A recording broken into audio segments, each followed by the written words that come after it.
찬양 성부 성자 성령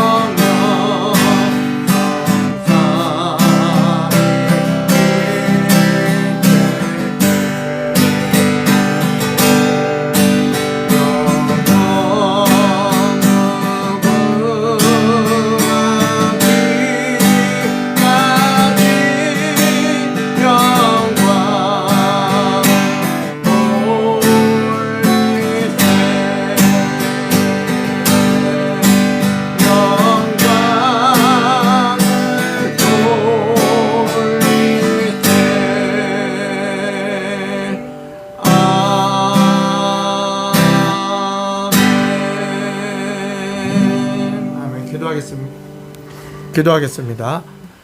하나님 은혜를 감사합니다. 지난 한 주간도 하나님의 은혜 안에 살게 하시고 2024년도 이제 두 번째 주일을 맞이하여 저희들이 이 시간 주님 앞에 예배를 드리게 하시니 감사합니다. 하나님 우리의 예배를 받으시고 우리의 마음을 온전히 주님께 향하게 하시며 주의 성령께서 우리의 마음을 도우사 오직 주님만 주목하게 하시고 우리 안에 역사하시는 주님을 높여드릴 수 있는 또한 그 주님께 경배하는 복된 시간 되게 하여 주시옵소서. 또한 원근각주로 출타한 우리 성도들 붙들어 주시고 하나님 아버지 동일한 은혜로 함께하여 주시기를 원하오며 감사드렸고 2024년도 하나님 앞에 온전히 맡겨오니 우리를 인도하여 주시고 하나님의 선하시고 기뻐하신 뜻을 이루며 이 한 해를 보낼 수 있는 귀한 은총도 허락하여 주시옵소서. 준비케 하신 귀한 말씀을 함께 나눌 때 하나님 아버지 우리 마음에 떨림 있게 하시고 또한 은혜가 있게 하시며 그 말씀에 반응하고자 하는 그러한 겸손함도 허락하여 주시옵소서. 주님께서 함께 하실 줄로 믿사옵고 감사드리며 예수님 이름으로 감사하며 간절히 기도리옵나이다. 아멘.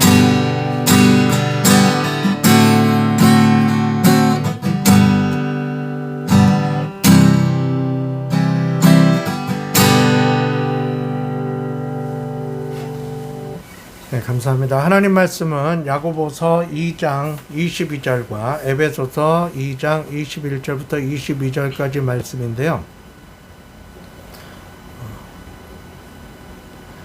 야고보서 2장 22절부터 에베소서 2장 21절부터 22절까지 말씀, 우리 2024년도 주제 선고입니다. 행하는 믿음으로 지어져가는 성전이 되자 라는 제목으로 살펴볼 말씀인데 같이 읽어보겠습니다. 야고보서 2장 22절 시작. 내가 보거니와 믿음이 그의 행함과 함께 일하고 행함으로 믿음이 온전하게 되었느니라. 아멘. 에베소서 2장 21절부터 22절까지 말씀 같이 읽어보겠습니다. 시작. 그의 안에서 건물마다 서로 연결하여 주 안에서 성전이 되어가고 너희도 성령 안에서 하나님이 거하실 초소가 되기 위하여 그리스도 예수 안에서 함께 지어져 가느니라. 아멘. 여러분 그 성경을 야고보서 2장을 일단 펼쳐놓으세요. 오늘은 야고보서 2장을 중심으로 말씀을 함께 나누려고 합니다. 자, 우리 옆 사람과 인사 나누겠습니다. 주님의 이름으로 사랑합니다. 예, 사랑합니다. 예. 2024년 시작한 지가 엊그제 같은데 벌써 반이 지났습니다. 1월에 반이 지났어요. 갈수록 시간이 참 빠르다라고 하는 것을 느끼게 되는데 올 한 해 우리 샬롬교회의 그 방향성은 바로 성장에 있습니다. 지난주에 여러분과 함께 말씀을 나눌 때 성장이라고 하는 것이 그냥 외형적인 발전, 그것만을 성장이라고 이야기하지 않는다고 했습니다. 성경에서 말하는 성장은 성숙을 포함하고 있는 그것 성숙까지 포함해서 성장이라고 이야기하지요. 우리나라가 전쟁 이후에 아주 폐허로부터 다시 시작되어진 잿더미로부터 다시 나라를 일구기 시작하면서 경제개발 5개년 계획에 의해서 경제가 점점 발전하게 되었죠. 그래서 보통 우리가 성장이라는 단어를 이야기할 때 수치로 확인되는 또 눈으로 확인할 수 있는 어떤 외향적인 발전, 이것을 우리가 성장이라는 의미로 많이 사용을 했지만, 그러나 여러분, 그 외형적으로 어떤 숫자적으로 늘어나는 그러한 것만을 성장이라고 이야기하기에는 뭔가 좀 석연치 않은 부분들이 발견되는 것이죠. 지난주에도 말씀을 드렸지만, 이렇게 경제적으로 성장하면서 이 숫자적인 개념으로 모든 것을 바라보던 그러한 시각이 만연했을 당시에 우리 한국교회는 많은 사람들이 교회로 몰려왔고, 그래서 교회를 나오는 사람들의 숫자가 아주 날로 늘어났어요. 그래서 많은 목회자들은 고무되었죠. 하나님께서 우리에게 복을 주셔서 우리 교회가 이만큼 성장하게 되었다라고 하면서 너도 나도 예배당을 크게 짓기 시작하고 많이 사람들을 모으는데 치중을 했습니다. 자, 그래서 교회가 성장했다라고 하는 것을 굉장히 자부심으로 여기고 자랑스럽게 여겼으나, 그러나 시간이 갈수록 그렇게 많이 모여지는 그 교회들 안에 여러 가지 문제들이 발생하는 것을 보면서 이것이 과연 성장인가? 라고 하는 의문을 품게 되었다고 하는 것이죠. 여러분, 성장이라고 하는 것은 왜 그러냐면, 성장이라고 하는 것은 이 성숙함이 뒷받침되지 않으면 그 성장은 아주 고민거리가 될 수밖에 없다는 겁니다. 실례로 우리가 아이를 낳아서 아이를 키우다 보면 아이들은 먹고 자고 싸고 하면서 자연스럽게 성장을 하게 되는 거죠. 그런데 그 성장을 이야기할 때 그 아이가 몸이 자란, 나이를 먹음에 따라서 몸이 자라는 그 모습을 보고, 그리고 그 모습을 보고 우리가 성장했다고 이야기하지만, 그런데 문제는 그 아이가 7살이 되고 9살이 되어도 그 아이의 지능이 3살, 4살 수준에 머물러 있다고 한다면 그것을 우리가 온전한 성장이라고 이야기할 수 있겠느냐라고 하는 겁니다. 그럴 수 없는 거죠. 그것은 부모들에게는 아주 큰 고민거리가 될 수밖에 없다는 것이에요. 그래서 우리가 성장이라고 하는 것은 그 나이에 걸맞게, 그 몸집에 걸맞게 그 성숙함에 이르게 되는, 그 성숙이라고 하는 것은 그 나이에 맞는 말과 행동과 지능을 갖추는 것을 다 포함하고 있습니다. 그거에 따라서 또 인격이 뒷받침되어야 되겠죠. 이것이 뒷받침되어야 우리가 성장이라고 이야기할 수 있습니다. 그런데 외형적으로 늘어나지 않았는데 그 아이가 그 나이답지 못하게 그 외형적으로 크게 된 그 성장함을 함보다 더 뛰어넘는 성숙에 이르게 된다고 한다면 그것도 또한 고민거리가 아닐 수 없는 거죠. 왜냐하면 아이의 나이는 7살인데 아이의 나이는 7살에 걸맞는 몸을 가져야 되는데, 또 10살이 되고 15살이 되고 20살이 되는데 그 외형적인 성장은 7살, 8살 수준에 머물러 있다고 한다면 그 나이에 걸맞지 않게 더 노인스러운 그런 모습을 보인다고 한다면 그것 또한 온전한 모습이 아니라고 할 수 있는 거죠. 그러면 여러분, 오늘 우리가 성장이라고 이야기할 때 이 성장이라고 하는 것은 외형적인 눈에 보이는 어떤 숫자적인 그러한 성장만을 이야기하는 것이 아니라 그에 걸맞는 지식과 지능과 그리고 그에 걸맞는 말과 행동을 할 수 있고, 그리고 거기에 뒷받침되어주는 그러한 인격의 성숙함도 뒷받침되어질 때 그것을 우리는 비로소 성장이라고 이야기해야 된다고 하는 것입니다. 그러나 오늘날 우리의 개념 속에 이 성장이라는 단어를 이야기할 때 너무나도 외형적인 데 치중되어진 개념으로만 이해하려고 하는 그런 잘못된 습관을 가지고 있다는 사실이에요. 그래서 여러분, 성장이라고 하는 것, 그것은 모든 것을 포함해서 종합적으로 그에 걸맞는 그런 발전과 성숙을 의미합니다.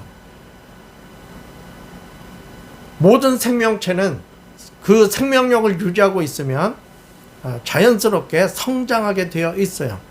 그에 걸맞는 역할을 하게 되어 있고, 그 또한 그에 걸맞는 존재감을 나타내게 되는 것입니다. 그것이 모든 생명 있는 생명체들의 특징이에요. 물론 사람을 비롯해서 짐승 그리고 식물까지도 그렇습니다. 자, 그런데 오늘 우리가 이야기하는 이 믿음이라고 하는 영역에서도 마찬가지예요. 오늘 야고보서 2장 22절 말씀에 보면 내가 보거니와 믿음이 그의 행함과 함께 일하고 행함으로 믿음이 온전하게 되었다라고 말씀하고 있습니다. 여러분, 이 말씀을 하게 된 배경을 보면 야고보서 2장 전체 내용을 봐야 우리가 그 배경을 알 수가 있는데, 이 야고보 사도는 이 표현을 왜 했는가?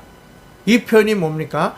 믿음이 그의 행함과 일하고, 그러니까 믿음이 자라는데 그 자라는 믿음이 행위로 나타나야 된다라고 하는 것을 말하고 있는 거고요.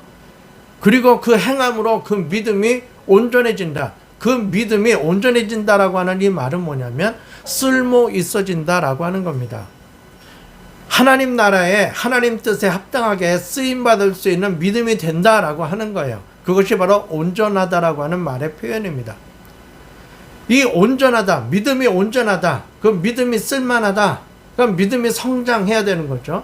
믿음이 성장하고 그 성장한 모습답게 믿음이 쓸모 있어져야 된다라고 하는 거예요. 나는 믿음이 있는데 이 믿음이 쓸모가 없으면 그 믿음은 의미가 없는 거죠. 그리고 나는 믿음이 있다라고 이야기하지만 그러나 그것이 말과 행동으로 표현되지 않으면 그 믿음을 어떻게 나타내겠느냐라고 하는 겁니다. 여러분, 하나님께서 우리에게 믿음을 주셨어요. 우리에게 믿음을 주신 이유는 이 믿음을 가지고 하나님의 뜻을 이루라고 우리에게 믿음을 주신 겁니다. 물론 부수적으로 구원이라고 하는 은혜가 따라오지만 기본적으로 우리에게 주어지지만 그 구원받은 하나님의 자녀들이 그 구원의 믿음을 가지고 어떻게 해야 되느냐? 하나님의 뜻을 나타내야 된다라고 하는 것입니다. 그러면 하나님의 뜻을 무엇으로 나타내느냐?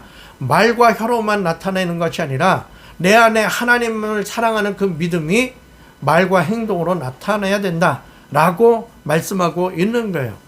자, 그래서 이 말을 하게 된 야고보는 이 야고보서를 쓰면서 그 공동체 야고보 교회 성도들에게 뭐라고 이야기를 하냐면, 여러분 2장 1절 말씀을 한번 찾아보세요. 2장 1절 말씀.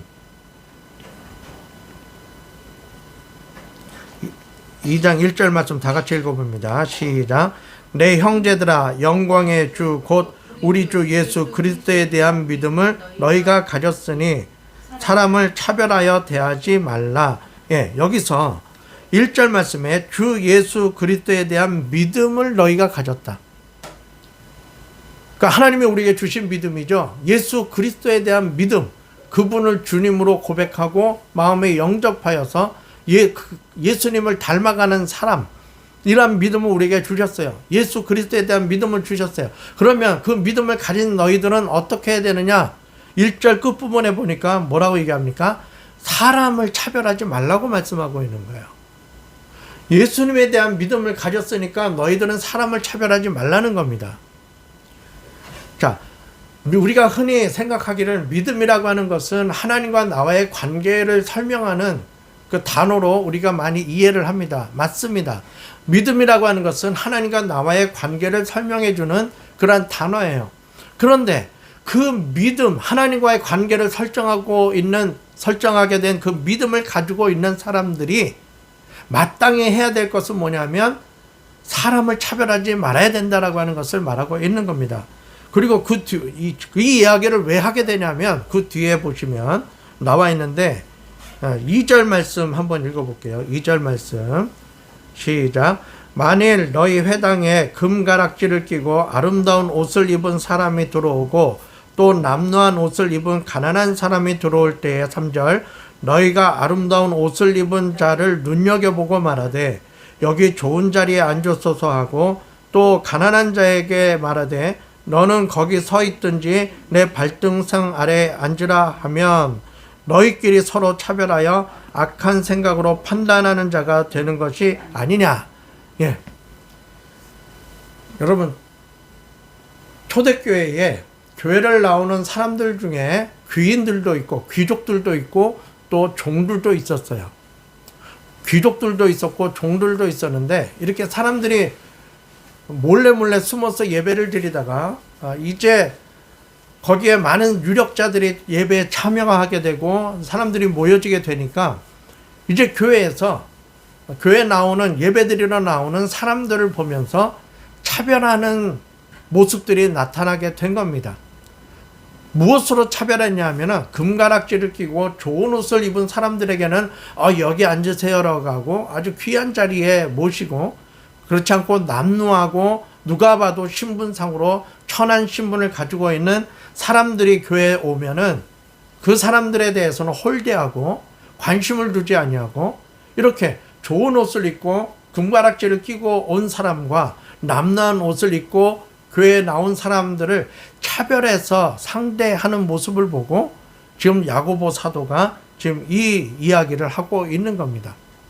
그리스도에 대한 믿음, 그리스도에 대한 주 예수 그리스도에 대한 믿음을 가지고 있는 사람들은 그러면 안 된다고 하는 거죠. 그러면 안 된다고 하는 거예요. 그것은 악한 자들이 하는 행위라고 말하고 있는 것입니다. 여러분, 세상에서는 하나님을 알지 못하는 사람들은 신분의 귀천에 따라서 사람을 홀대하기도 하고 귀히 여기기도 하고 아첨하기도 하고 그렇습니다.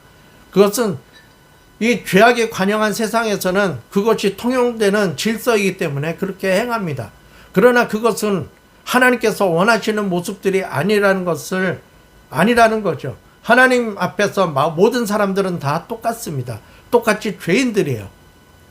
그러므로 하나님 앞에 예배드리러 나오는 교회 공동체 안에서도 신분의 귀천에 따라서 그 부자와 가난한 자들을 차별하고, 그리고 지위가 높은 사람과 천한 사람들을 차별하고, 남자와 여자를 차별하고, 어른과 아이를 차별하는 이러한 차별하는 이 모습들은 악한 행위라고 하는 것을 강조하고 있는 거예요. 그래서 우리의 믿음이 온전해지기 위해서는 오늘 이 본문에 입각해서 설명한다고 한다면,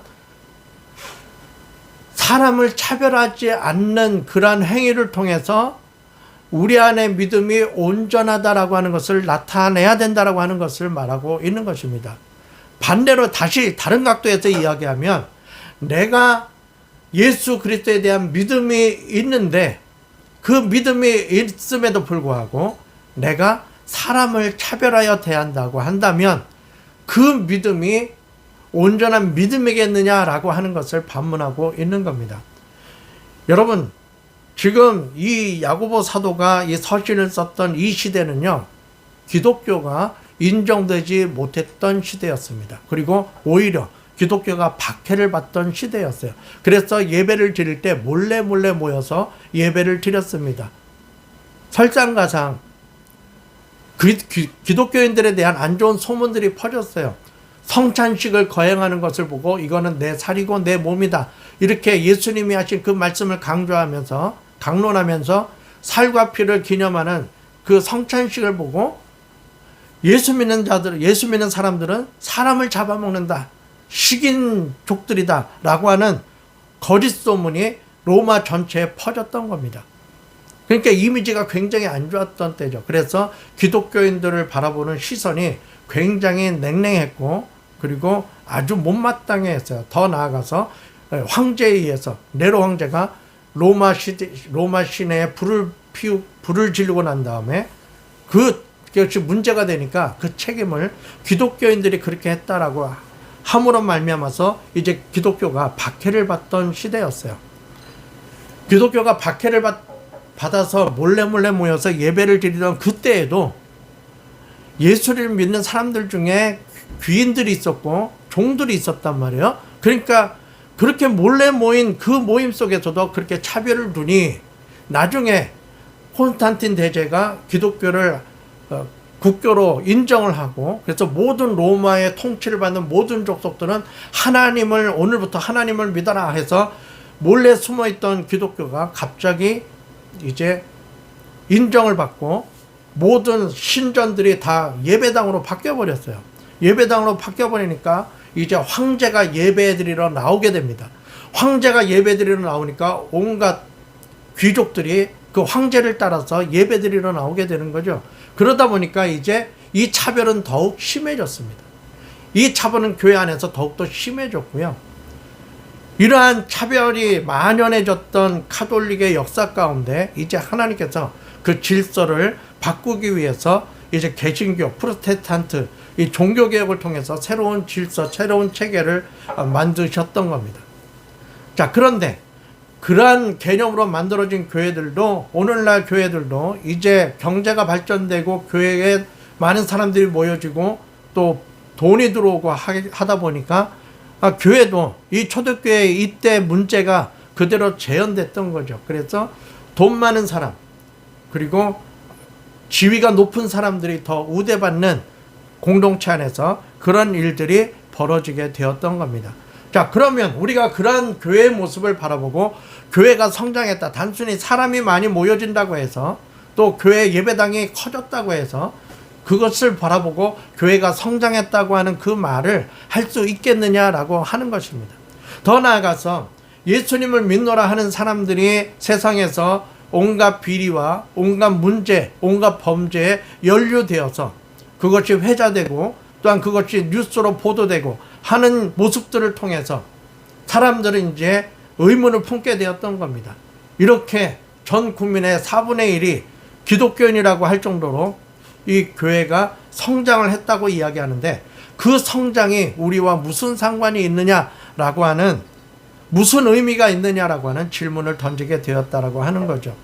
여러분, 야고보서에 나온, 야고보서에 지금 야고보 사도가 지적하고 있는 사람을 차별하는 이 행위는 오늘날 우리 시대에도 똑같이 재현되고 있다고 하는 겁니다. 그러므로 오늘 우리는 우리의 믿음을 돌아볼 필요가 있는 거죠. 그래서 행함이 있는 믿음과 행함이 없는 믿음에 대한 이야기를 지금 쭉 하고 있는 겁니다. 너희들끼리 사람을 차별하고 있다. 그래서 부유한 자들, 세상에서 가난한 자들을 택해서 믿음에 부유하게 하셨고 또 자기를 사랑하는 자들에게 약속하신 나라를 상속받게 하신 그 하나님의 뜻을 모르겠느냐라고 말씀하고 있는 겁니다. 그런데 너희는 오히려 8절 말씀에 보면, 야고보서 8절 말씀에 보면 도리어 가난한 자를 업신여겼도다. 부자는 너희를 억압하며 법정으로 끌고 가지 아니하느냐라고 하면서 7절 말씀에 보면, 6절 말씀이었어요. 7절 말씀에 보면 쭉 읽어보시고 8절 말씀에 보면 너희가 만일 성경에 기록된 대로 내 이웃 사랑하기를 내 몸과 같이 하라 하신 최고의 법을 지키면 잘하는 것이거니와 만일 너희가 사람을 차별하여 대하면 죄를 짓는 것이니 율법이 너희를 범법자로 정죄하리라. 그러니까 여러분, 사람을 차별한다라고 하는 그 행위는, 차별하는 그 행위는 이웃을 내 몸과 같이 사랑하라고 말씀하신 예수님의 그 가르침, 예수님의 그 가르침을 정면으로 어기는 범죄 행위라고까지 이야기를 하고 있는 거죠. 그러면서 이제 그 뒤에 쭉 말씀해 보면 이러한 이야기를 합니다. 긍휼한 마음을 가져야 된다. 왜냐하면 그 긍휼이라고 하는 것이 바로 사랑을 의미하는 것이기 때문에 그래요. 사랑의 마음을 품게 되면 다른 모든 사람들을 긍휼히 여기게 되는 거죠. 그리고 긍휼히 여기면서 어려운 사람들을 긍휼히 여기면서 이렇게 이야기하는 거예요. 굶주리는 사람에게 더 없게 해라, 배불러라. 먹을 것이 없어서 쫄쫄 굶는 사람들에게 너 배 많이 고프겠다, 가서 맛있는 거 사 먹어, 이렇게 말로. 누군 먹을 줄 몰라서 못 먹습니까? 지금 먹을 것이 없는 거거든요. 근데 너 배고플니까 좀 빨리 가서 먹어, 밥을 먹어, 이렇게 이야기한다는 거예요. 그러니까 이런 말만 그렇게 하는 것이 그 형제를 사랑함에 있어서 무슨 유익이 있겠느냐라고 하는 겁니다. 그것이 바로 야고보서 2장에 있는 15절 말씀 한번 보세요. 15절 말씀, 15절 16절 같이 읽어보겠습니다. 시작. 만일 형제나 자매가 헐벗고 일용할 양식이 없는데 너희 중에 누구든지 그에게 이르되 평안히 가라, 덥게 하라, 배부르게 하라 하며 그 몸에 쓸 것을 주지 아니하면 무슨 유익이 있으리요. 17절. 이와 같이 행함이 없는 믿음은 그 자체가 죽은 것이라. 그러니까 먹을 것이 없는 어려움을 당하는 그러한 가난한 이웃에게 덥게 하라, 배부르게 하라 하면서 그에게 필요한 것을 공급해 주지 않으면 그를 향한 하나님을 믿는 그 믿음이 죽은 믿음일 수밖에 없지 않겠느냐라고 얘기하는 거예요. 여러분, 죽은 믿음이라고 하는 것은 뭡니까? 영혼이 없는, 이것을 비유로 뭐라고 말하면 영혼이 없는 몸이 죽은 것 같이 행함이 없는 믿음이 죽은 믿음이다, 이렇게 말씀하고 있는 거예요. 그러니까 행함이 없으면 그 믿음에 생명력이 없다라고 하는 거예요. 생명력이 없다라고 하는 거죠. 생명력이 있는 존재들은 성장하게 되어 있어요. 자라게 되어 있어요. 그러니까 믿음이라고 하는 요소도 자라게 되어 있습니다. 무엇을 통해서 자라게 됩니까? 그 생명력에 의해서 자라게 되어 있다라고 하는 거죠. 그러면 그 생명력은 어떻게 나타날까요? 그 생명력은 바로 어려운 이웃들에게 그들에게 쓸 것을 말로만 하는 것이 아니라 쓸 것을 공급해주는 그 행위를 통해서 생명력이 나타나게 된다라고 하는 것이에요. 이 생명력을 머금을 때, 이 생명력이 있을 때 그 믿음이 자라게 된다라고 하는 것이고, 그 믿음이 자라는 것을 보고 우리는 뭐라고 얘기하냐면 성장했다라고 이야기하는 것입니다. 여러분, 신앙생활이 재미가 없을 때가 있어요. 신앙생활이 재미가 없을 때가 어느 때냐면 더 이상 성장하지 않고 성장이 멈출 때입니다. 성장이 멈추게 되면 모든 신앙 행위가 이제 버거워지게 되고 힘들어지게 되고 하기 싫어져요. 그러나 그 성장이 계속, 생명력이 계속 존재해서 생명력이 넘쳐서 그 성장이 계속 이루어지고 있을 때는 모든 신앙 행위가 재밌고요, 모든 신앙 행위가 너무나도 즐거워지게 되는 것입니다. 그러므로 신앙생활을 오래 하게 될수록 우리는 이 성장에 대해서 관심을 가져야 됩니다. 나는 지금 성장하고 있는가? 아니면 나는 지금 답보 상태에 있나? 아니면 나는 예전보다 더 못한 믿음으로 퇴보하고 있는가? 그것을 우리는 점검해 볼 필요가 있다는 것입니다. 그래서 여러분, 성장하지 않으면 죽은 믿음이 되고, 죽은 믿음은 뭡니까? 생명력이 없게 되는 거죠. 여러분, 영혼이 떠난 몸을 우리는 죽었다라고 얘기하는데 그 죽은 몸은 어떻게 됩니까? 썩게 되는 거죠. 생명력이 떠나고 생명력이 사라지고 그냥 죽은 믿음체로 존재하게 되면 그 다음부터는 냄새가 나기 시작하는, 썩기 시작하는 거예요. 냄새가 나기 시작하는 겁니다. 오늘 우리의 믿음이, 또 우리 한국 교회의 문제가 뭐냐면 바로 여기에 있어요. 성장이 멈췄어요. 성장이 멈췄다라고 하는 것은 뭐냐면 외형적으로 발전하고 예배당이 점점 커지고 사람들이 점점 많아지고 하는 것, 그것이 성장인 걸로 착각했기 때문에 그에 걸맞는 생명력을 갖추지 못한 거죠. 그러니까 죽은 몸이 더 커진 거예요. 죽은 몸이 더 커져 버렸으니 썩는 부위가 더 많아지게 되는 거고, 냄새가 더 많은 악취가 나게 되는 것입니다. 그래서 여러분, 이제는 우리가 관심을 둬야 할 것이 뭐냐면 바로 이 생명력 있는 믿음을 갖기 위해서 우리가 무엇을 행할 것인가를 고민해야 되고, 그것을 찾아야 되고, 그것을 위해서 기도해야 됩니다.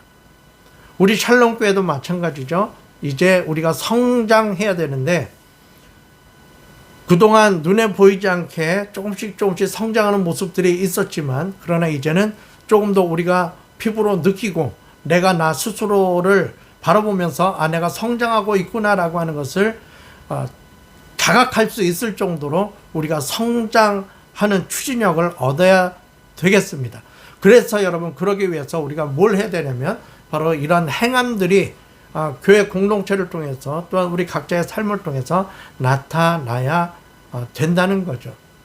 그럴 때 우리 공동체는 서로 연결되어서 이제 공동체가 더욱더 지어져가는 성전으로서 온전한 모습을 갖추게 될 줄로 믿습니다. 바로 이것을 위해서 올 1년 동안 우리는 함께 달려가고자 합니다.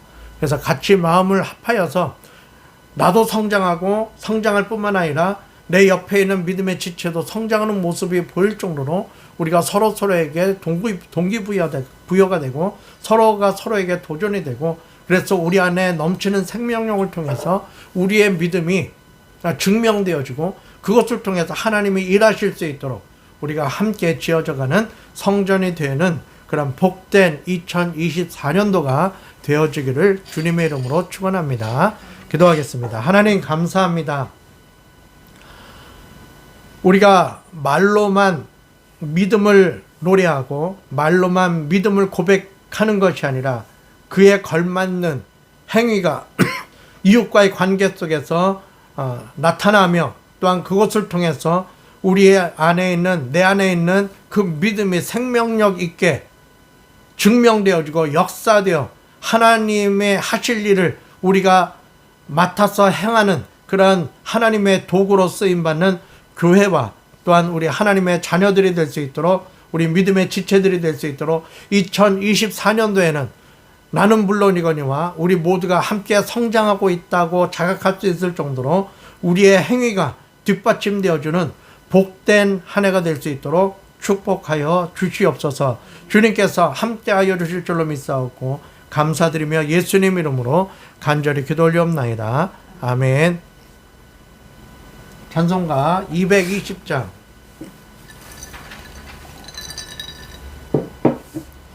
찬송가 220장 찬양하겠습니다.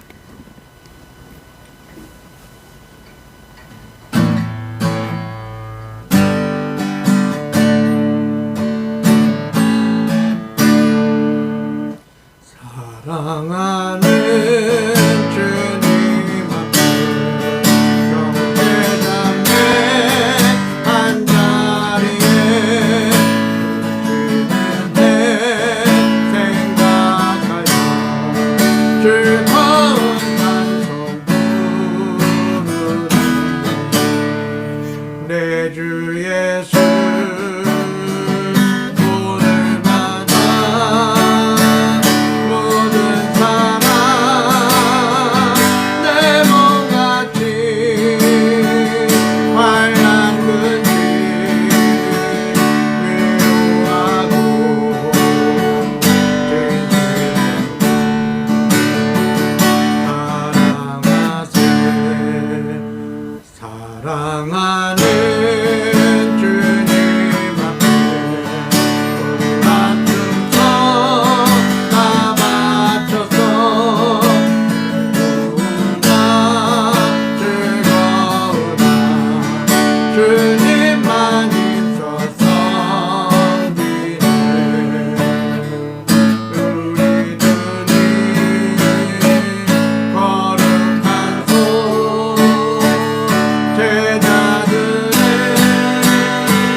광고는 소식지를 참조해 주시기 바라고요. 지난주 예배 후에 그 회의를 통해서 여러분 소식지에 나와 있는 대로 결정이 되었습니다.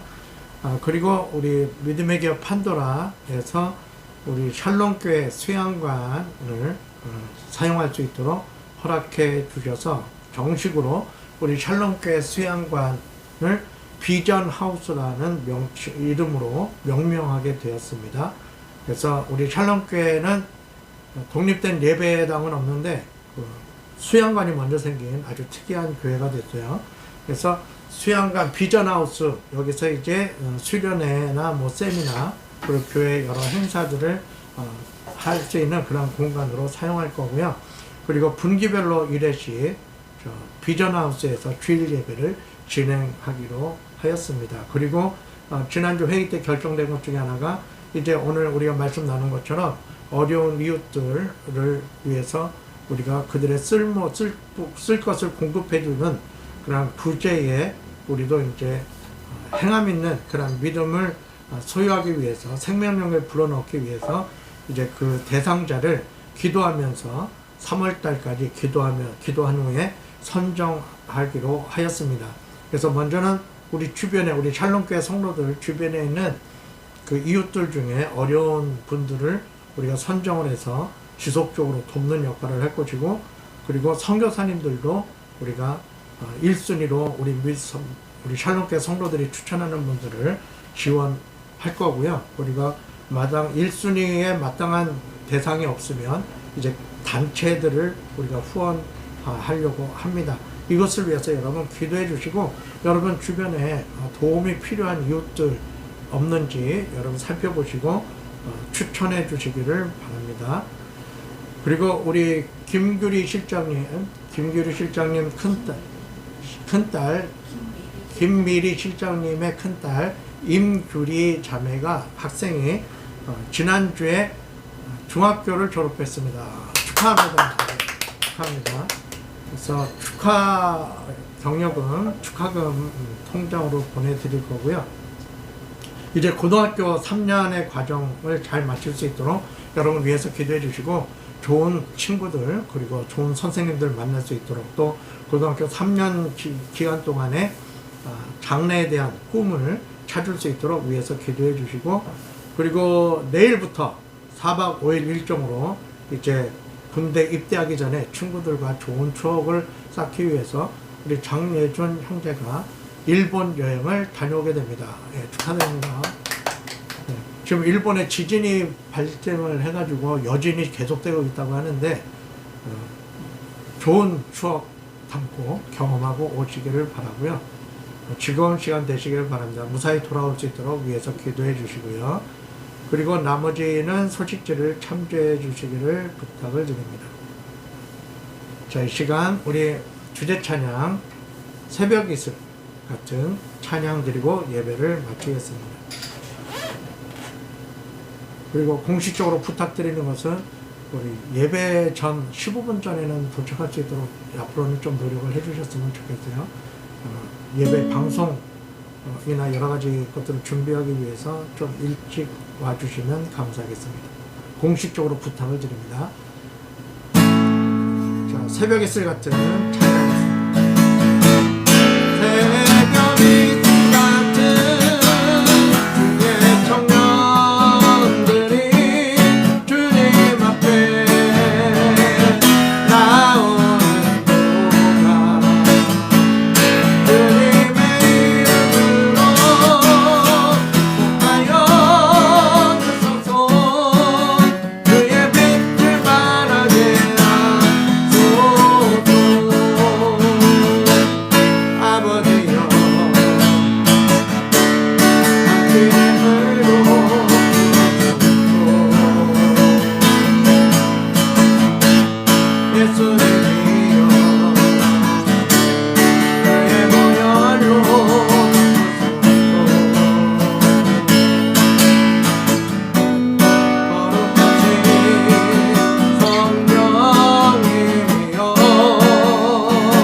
기도와 축복 기도하고 예배를 마치겠습니다.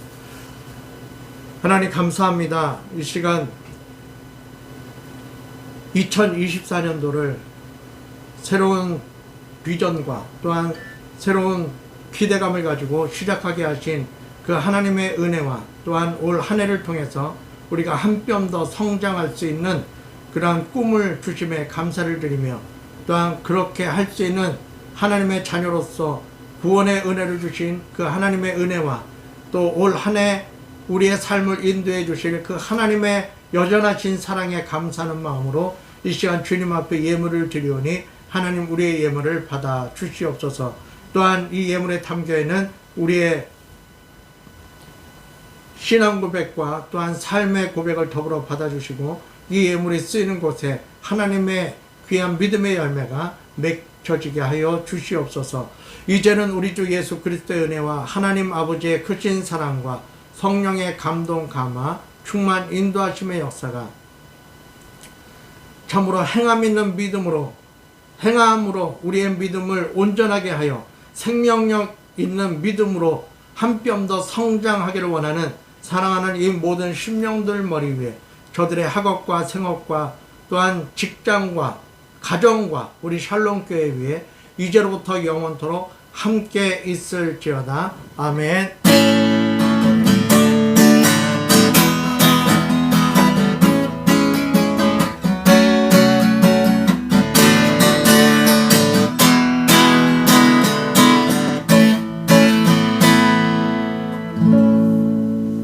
감사합니다. 예배를 마쳤습니다.